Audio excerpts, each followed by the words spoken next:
Ito. Ay, pingoy! Pinoy. Sa lesson, ha? Ngayong araw ay mangunguha tayo ng pangalmusal. Aroy, tan.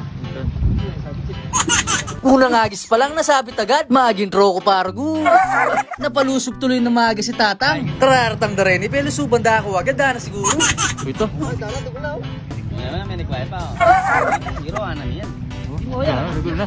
Ay, pingoy! Pinoy. Ito na, sa lesson, ha? Gamaling ikwanat, pingoy, Oo. Uy. Jackpot yun. Jackpot, anak ko ito. Pingoy, baka. Namin, na. Nanay ko na patibukan, mga pata ko. No, dapat na siya pagingito eh. Yung akala namin wala kaming nahuli, pa kami naka-jackpot. Mahal daw yung kilo sa mga ganto, mga soy. Nakpo ka naman pala, may stretch sa bayo. Tumod ka karetang babo, no? Ang tawag dyan dito sa amin ay pingo. Sa Tagalog naman ay pingaw. Uy, kayo! Ikaw kaya malaki. Makapangasda na yung Manilaki Char. Ikaw wala po. Masakit eh. At nagtuloy-tuloy na nga kami sa pag-agis ng dala. Gloria ano naman. Gloria Ayapin, soy.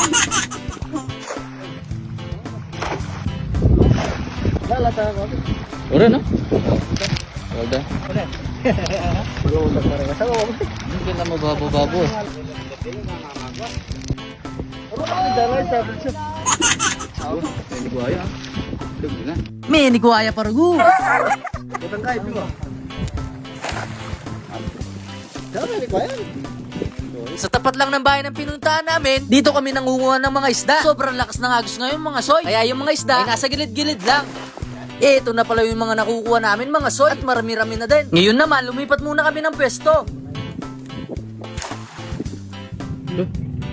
Anak po kami nga patadyo. Sabi ko. Kabisyuta kasi eh. Sa leseta na karilinipat tapa.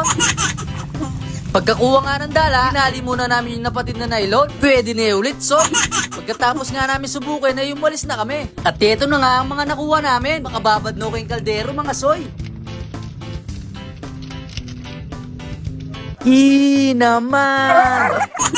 Hinayaan muna namin kumulo at maluto. At tinakin pangalmusal mga soy. Nyamanakin. Nananuta pa mga tana mga soy.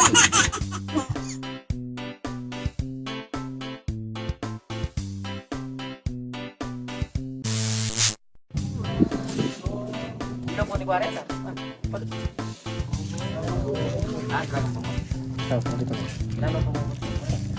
Bayo la pa, oh.